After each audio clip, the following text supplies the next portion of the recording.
This is a Pioneer CS-33A speaker from 1971. And so is this.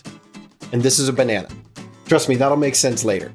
These two lovely bookshelf speakers were from an estate sale in Indio.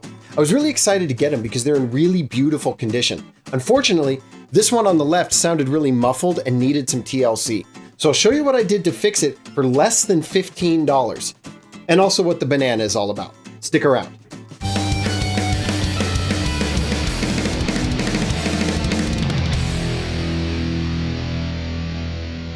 Before we start, let me reiterate, I am not a trained repair guy or audiophile. Those of you who have seen my other videos know that I am partially deaf, which many would argue disqualifies any opinion that I have on whether things sound good. Years of concerts and loud tattoo machines. However, when you're dealing with speakers as a novice, it's actually pretty easy to pinpoint a problem because there are only a few failure points, and you can do it with things you have lying around the house. The first thing I always check is whether the speaker cones are making any sound at all, or if one of them just isn't functioning. You can do that by just taking the grill off and listening to each one closely while they play. That'll eliminate a lot of potential failures right away. If you're getting nothing, it could be a loose wire, a bad solder joint, a failed component on the crossover circuitry in the back, or the actual speaker has failed. However, if it's making sound but just poorly, it's almost always a failed capacitor on the crossover circuitry, and that is very easy to fix. By the way, I'm going to show you some tips on diagnosing a failed speaker without special tools in one of the next videos I'm doing, because I have another larger pair of Pioneer speakers I'm fixing right now, so I'm not going to go over that today. We're just going to focus on how to get these working again.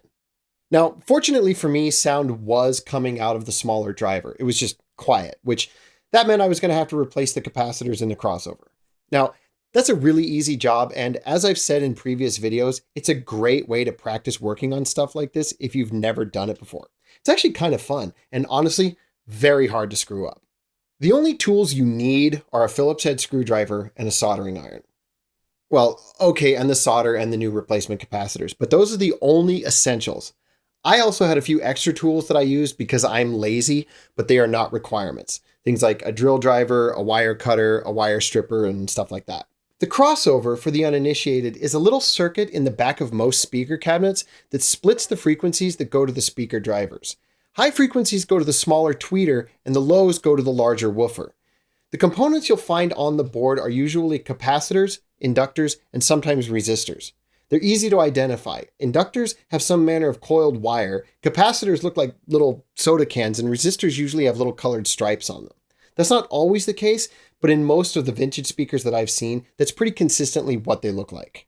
The capacitors are actually two little thin pieces of foil separated by a piece of paper soaked in oil and rolled up. Since the oil is a liquid, it can dry up and leak, and the capacitor will fail. The inductors and resistors don't really have that problem, so 99% of the time, they're fine and you can leave them alone.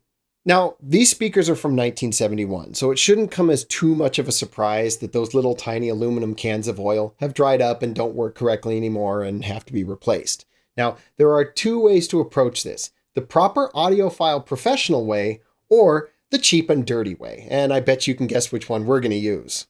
The first thing we want to do is pull the back off. There are 10 screws to remove. I used a drill driver to save time, but you can use a regular screwdriver. Now, I try to make a habit of only opening speakers outside or in a carport or something because the speaker cabinets often have fiberglass in them for sound insulation, and that stuff loves to get in your skin and in your lungs. And nestled in that forbidden cotton candy that's hooked to the back panel is the crossover.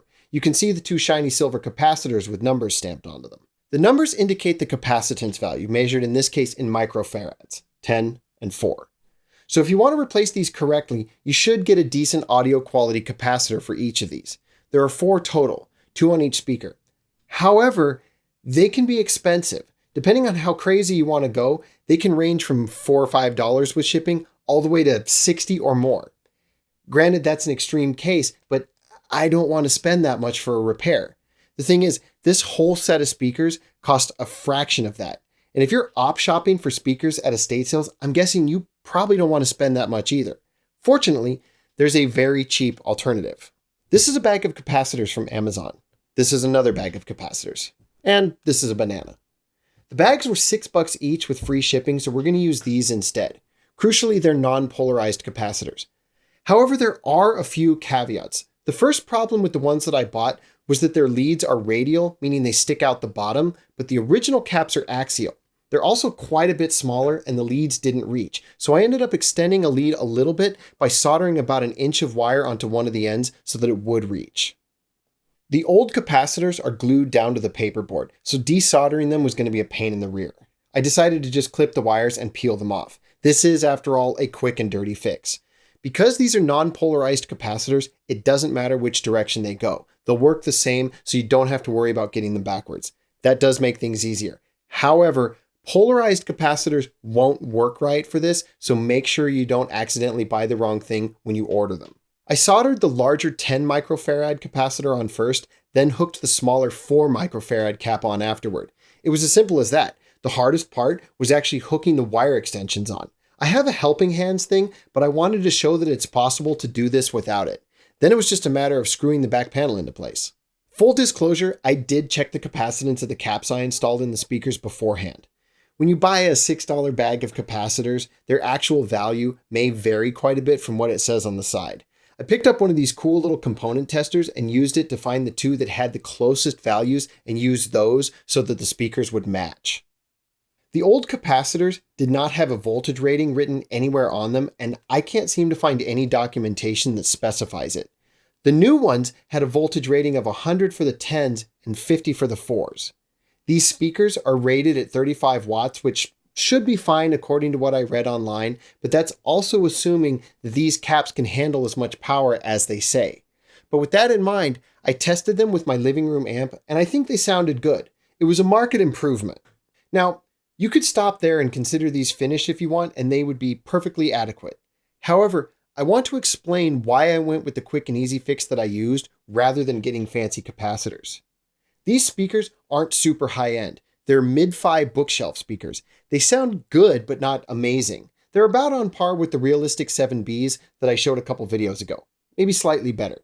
And they're secondhand. We got them thrown in with a bunch of other stuff and paid hardly anything. At this point, I think you're dealing with diminishing returns if you spend much more on these.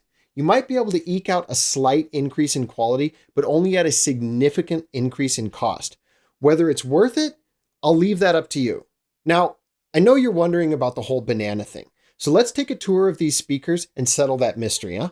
The CS-33A is considered a bookshelf speaker, which at 12.5 by 21.5 inches is a lot bigger than what we think of now as a bookshelf speaker. They feature an 8-inch bass driver and a 4-inch treble cone, which are suspended in a nice fabric material that seems to resist rotting a lot better than the foam you see in a lot of older speakers. I like the dark brown grill cloth and the rounded lattice in front of it. It's also plastic, but I'm fine with that. The cabinets are a combination of plywood and masonite covered in a wood grain vinyl. The back gives you a pair of bare wire connections with slotted thumb screws and a 1/4-inch audio jack, which Pioneer specifies as a tape recorder jack. No RCA inputs present. Embossed onto the speakers is a little FB. That stands for free beaten. The paper pulp used in the making of the cones was made in a special process that beats the fibers rather than chopping them up. They used a variety of natural fibers, but the primary one was from banana leaves. This allowed the cones themselves to be lighter and stronger and to give a better sound than what Pioneer was producing previously. That means that this speaker is bananas. B-A-N-A-N. So yeah, that's the very tropical Pioneer CS-33A speaker, fixed and looking pretty. I'm not going to bother demoing this because I just don't have the right mics or the space to do it properly. But I hope if you've never tried fixing a speaker before, I've inspired you to try. It's easier than I made it look, and it's really satisfying, especially when you can actually hear the difference for your effort. So give it a try. I'll see you guys again soon, and until then, stay metal.